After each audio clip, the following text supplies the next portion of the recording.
அலைஹிஸ்ஸலாம் ஒருவர். அப்ப இவர் அதை நொந்துகிற அந்த நிமிஷம், அடே நம்ம அல்லாஹ் எடுத்த முடிவு அதோட திருப்தி அடையாம நான் வந்துட்டேனே, இப்படி ஒரு இதுல வந்துட்டேனே, இன்றைக்கு இப்படி ஒரு நிலைமை எனக்கு ஆகிட்டு, எனக்கு இந்த இடத்துல யார் உதவி செய்வான்ற எண்ணங்கள் அவருக்கு வருமா இல்லையா?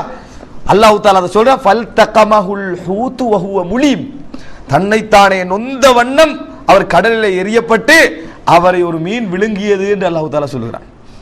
சகோதரர்களே, அவரை ஒரு மீன் விழுங்கியது என்று சொல்கிறான். பொதுவாக நம்ம என்ன நினைப்போம், கடல்ல அவர் மீன்ல விழுங்கி அப்படி உள்ளுக்க இருந்தா, வெளியிருந்தா கூட யாரால காப்பாற்றப்படலாம், அந்த மீனுக்குள்ள இருக்கிறார். இந்த நேரத்தில் உலகத்துல யார் அவரை காப்பாற்றலாம்? மீனை விழுங்க வச்சது யாரு? அல்லாஹ் ரப்பல் தண்டிக்கிறான், கொஞ்சம் சோதனை கொடுக்கிறான். நீ எனக்கு நெருக்கமான ஒரு அடியான், அதான் அர்த்தம், நீ எனக்கு நெருக்கமானவன், இது நீ செய்திருக்க கூடாது என்பதற்காக அல்லாஹ் தஆலா கண்டிக்கிறான். ஆனால் அதை அவர் உணரவில்லை.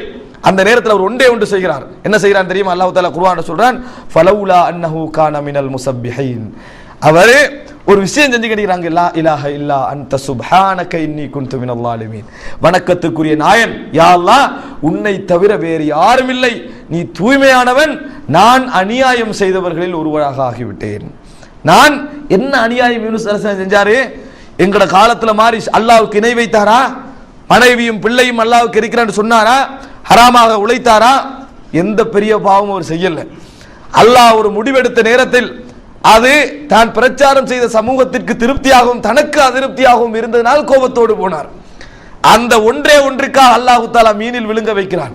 உடனடியாக அவர் ஏற்றுக்கொள்கிறார், நான் இவ்வளவு நன்மை செஞ்சும் எனக்கு இந்த சோதனையே என்று யோசிக்கவில்லை. காரணம், அல்லாஹ்வுடைய நிர்வாக முறைகளை புரிந்திருந்த நபிமார்கள் அவர்கள். அதனால லா இலாஹ இல்லா அன்த சுப்ஹானக இன்னி குன்து மினல் ஸாலிமீன் தொடர்ந்து சொல்லிக்கொண்டே இருக்கிறார். அல்லாஹ் தஆலா எப்படி சொல்கிறார்? ஃபனாதா ஃபித் துலுமாத்தி, இருள்களில் அவர் அப்படி அழைத்தார்.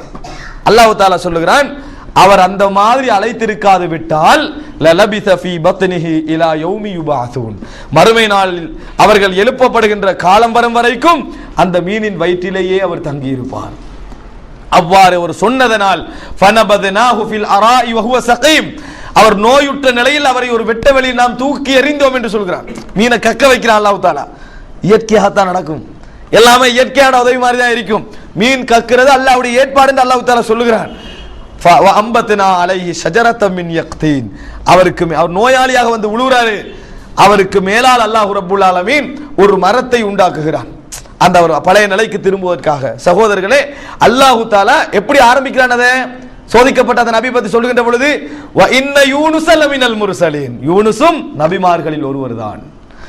எப்படி நபிமார்களில் ஒருவர்? குர்ஆன்ல நீங்க பிரட்டி பாருங்க பாவம், ஒவ்வொரு நபிக்கும் சோதனையை கொடுத்து விட்டு அல்லாஹ் தஆலா சொல்லுவான், அவர் பொறுத்து கொண்டார், இன்னஹு லஅவ்வாப், அவர் அல்லாஹ்வின் பக்கம் அடிக்கடி மீளக்கூடியவராக இருந்தார்.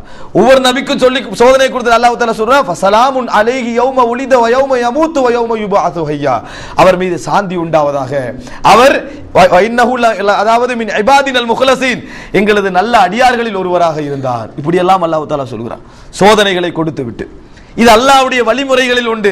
தனக்கு நெருக்கமானவர்களை அதிகமாக அல்லாஹ் சோதிப்பான். காரணம், சின்ன சின்ன தவறுகளை எல்லாம் அல்லாஹ் அவர்களை மீட்டி எடுப்பான். அல்லாஹ் குர்ஆனிலே சொல்லுகிறான் அழகான முறையில், அதாவது அவர்களை உலாயிகல்லதீன நதகப்பலு அன்ஹும் அஹ்ஸன மா அமிலு வ நதஜாவஸு அன் ஸய்யிஆத்திஹிம் ஃபீ அஸ்ஹாபில் ஜன்னah, சொர்க்கத்துக்கு போகின்ற பொழுதும் நல்லவர்களாக இருந்த அவர்கள் நிறைய பாவமும் செய்திருப்பார்கள், அல்லாஹ்வுக்கு முரணாகவும் சில நேரங்களில் நடந்திருப்பார்கள்.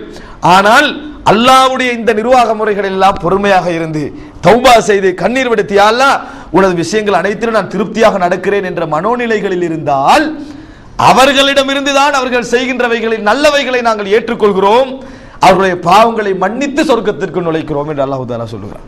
பாவங்களை மன்னித்து சொர்க்கத்திலே நுழைக்கிறோம் என்று சொல்கிறான். ஆக சகோதரர்களே, நாலாவது நாங்கள் புரிந்து கொள்ள வேண்டிய விஷயம், அல்லாஹ்வுடைய நிர்வாக முறைகளில் ஒன்றுதான் அல்லாஹ்வுக்கு நெருக்கமானவர்களை, அல்லாஹ்வுக்கு விருப்பமானவர்களை, அல்லாஹ்வுடன் நெருங்க நினைப்பவர்களை அல்லாஹ் கடுமையாக சோதிப்பான்.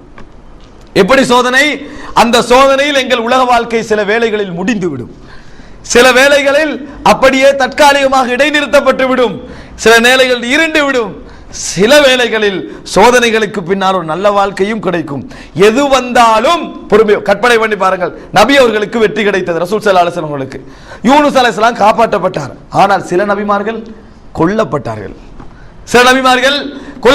அவருடைய ரிசல்ட் இந்த உலகத்திலா இல்லை, மறுமையில் தான். சில நபிமார்கள் கொல்லப்பட்டார்கள். ஆக அவர்களுக்கு அதை அல்லாஹ் தஆலா சோதனையாக மாற்றினான் என்பதை எல்லாம் பார்க்கிறோம். எதுவாக இருந்தாலும் யா அல்லாஹ் உனது சோதனை நான் பொறுத்துக் கொள்கின்றேன் என்ற எண்ணங்கள் எங்களுக்கு வர வேண்டும்.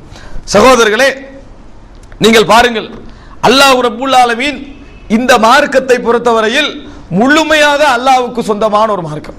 இந்த இடத்திலே நான் உலக சோதனைகளை விட நாங்கள் மார்க்கம் என்கின்ற ஒன்றில் பிடிவாதமாக பற்றோடு இருக்கின்ற பொழுது ஏற்படுகின்ற சோதனைகளை தான் கூடுதலாக கருதி பேசுகிறேன். சகோதரர்களே, இது அல்லாஹ் ரப்புல் ஆலமீனுடைய மார்க்கம். அல்லாஹ் தஆலா குர்ஆனில் சொல்கிறான், அல்லாஹ் நாடி இருந்தால் இந்த உலகத்தில் உள்ள அனைவருக்கும் நேர்வழி காட்டியிருப்பான்.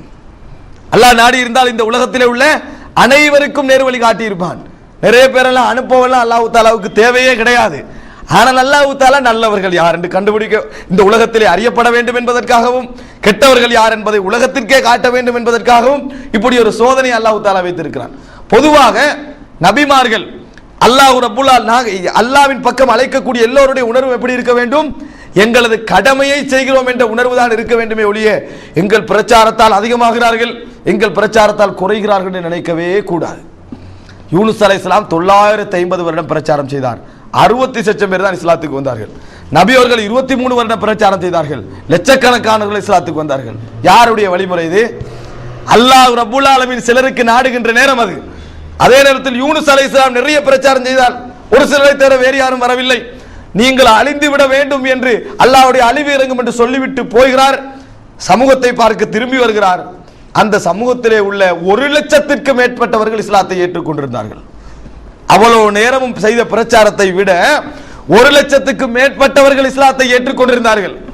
அதனால் தான் யூனுஸ் அலைஹிஸ்ஸலாத்துக்கு மனதில் அந்த ஆத்திரம் வருகிறது. என்ன, அடே அல்லாஹ் ரப்புல் ஆலமீனுடைய தண்டனை இறங்கும் என்று சொல்லிவிட்டு நான் ஒரு நபியாய் வாக்களித்து விட்டு போகிறேன், தண்டனை இறங்கவில்லையே, அனைவர் இங்கே வந்து விட்டார்களே என்கின்ற அந்த முடிவில் ஒரு அதிருப்தி என்ன செய்கிறது? யூனுஸ் அலைஹிஸ்ஸலாத்துக்கு ஏற்பட்டதை அல்லாஹ் ரப்புல் ஆலமீன் சொல்லி காட்டுகிறான். சகோதரர்களே, ரசூலுல்லாஹி ஸல்லல்லாஹு அலைஹி வஸல்லம் அவர்களுக்கும் அல்லாஹ் தஆலா சொல்கிறான். எப்படி தெரியுமா? 23 வருடங்கள் பிரச்சாரம் செய்கிறார்கள். நபி அவர்கள் 23 வருடங்கள் பிரச்சாரம் செய்கிறார்கள்.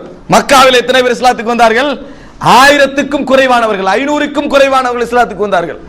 மதீனாவில் பிரச்சாரத்தில் ஒரு 10,000 பேர் மட்டும் இஸ்லாத்துக்கு வந்திருப்பார்கள். ஆனால் மக்கா வெற்றியின் பொழுது லட்சத்துக்கு மேற்பட்டவர்கள் இஸ்லாத்துக்கு வந்தார்கள். அதை மாத்திரம் தான் அல்லாஹ் குர்ஆனில் இப்படி சொல்கிறான், இதா ஜாஅ நஸ்ருல்லாஹி வல் ஃபத்ஹ் வரஐத்தன் நாஸ யதுகுலூன ஃபீ தீனில்லாஹி அஃப்வாஜா.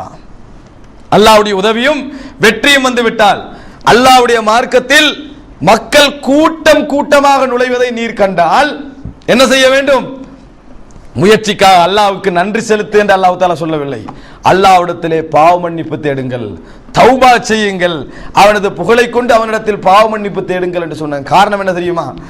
இந்த உலகத்திலே பிரச்சாரத்திற்கு அல்லாஹ் எங்களை சோதனையாக பயன்படுத்துகிறானே ஒழிய ரிசால்ட் என்பது ரப்புல் ஆலமீன் செய்கின்ற ஒரு விஷயம். ஃபார்மாலிட்டிக்கு தான் நாங்கள் பயன்படுத்தப்படுகிறோம். அல்லாஹ் தஆலா சோதிக்க நாங்களே சோதனை வைப்பான். அப்படியே நாங்கள் எங்கெல்லாம் ட்ரை பண்ணிக்கின்றிருப்போம். 5 பேர் 10 பேர் 20 பேர் அப்படி வருவாங்க. ஒரு சின்ன ட்ரையல் என்ன செய்வாங்க? லட்சக்கணக்கான மக்களை அல்லாஹ் உள்ளுக்கு வர வைப்பான். அது அல்லாஹ்வுடைய இடம். அது எங்களை சோதிப்பதற்காக அந்த விஷயத்தை எங்களுக்கு மறைத்து கொண்டே இருப்பான். அதுக்கு உதாரணம் தான் அந்த ரசூலுல்லாஹ் மக்கா வெற்றி. அந்த மக்கள் ரசூலுல்லாஹி ஸல்லல்லாஹு அலைஹி வஸல்லம் மக்காவுக்கு போறாங்க தானே, மக்கா வெற்றி கொண்டு மக்காவுக்கு உள்ள போய் சிலைகள் 360 ஒட்டச்சி வீசுறாங்க. மக்கள் பார்க்கிறாங்க, அபாபில் பறவை வரலையே, எந்த இதுவும் பொழியலையே. அப்ரஹாவை அழித்த ரப்புல் ஆலமீன் ஏன் இந்த நபியை அழிக்கவில்லை? அப்ரஹா வந்தான் தானே, யானை படையோடு வந்தான், கஅபாவை அழிக்க வந்தன ஒரு எல்லையில வச்சு அல்லாஹ் தஆலா அழிச்சான். பறவைகளை கொண்டு வந்து கற்களை வீச வைத்து அல்லாஹ் தஆலா அழித்து சுக்குநூறாக்கினான். அது 360 சிலைகள் இருந்த நேரத்தில். ஆனால் முஹம்மது ஸல்லல்லாஹு அலைஹி வஸல்லம் அந்த கஅபாவுக்குள் போய் 360 சிலைகளை உடைக்கிறார். அபாபில் பறவையும் இல்லை, எந்த விதமான கற்களும் விழவில்லை. அதனால் தான் லட்சக்கணக்கான மக்கள் இஸ்லாத்துக்கு வந்தார்கள். அந்த ஒரு காட்சிக்காக வேண்டிதான். எதற்காக வேண்டி வந்தார்கள்? பிரச்சாரத்தை விட இந்த நபி கஅபாவுக்குள் நுழைகிறார், எந்த விதமான எதிர்ப்பும் அல்லாஹ்விடத்திலிருந்து வரவில்லை. அப்ரஹாவுக்கு வந்தது எதிர்ப்பு, அழிவு வந்ததே, அது இந்த நபிக்கு வரவில்லை. அதைத்தான் அம்ர் ரலியல்லாஹு அன்ஹு சொல்கிறார்கள், ஈயக்குன் நபியன், அவர் நபியாக இருந்தால் ஃபஸயக்லிபுஹு, இந்த கஅபாவை மிகைப்பார், இந்த கஅபாவை அவர் மிகைப்பார் என்று சொன்னார்கள். மிகைத்து வந்தார் தானே. அதை பார்த்த பின்னால் தான் மக்கள் கூட்டம் கூட்டமாக வர ஆரம்பித்தார்கள். ஆனா இதை ரசூலுல்லாஹ் ஆரம்பத்தில் திட்டம் போட்டு நான் நபி என்று நிரூபிக்கிறதா இருந்தா கஅபத்துல்லாஹ் மூலா கைப்பற்றுவோம், அப்ப நான் நபி என்று நிரூபணம் ஆயிரும் என்ற சிந்தனை ரசூலுல்லாஹ்வுக்கு வந்துச்சா? வரல. அது அல்லாஹ் ரப்புல் ஆலமீன் அந்த இடத்திற்காக வைத்த ஒரு விஷயம். அதே போன்றுதான் சகோதரர்களே, எங்களை அல்லாஹ் தஆலா சோதனைக்காக பயன்படுத்துகிறானே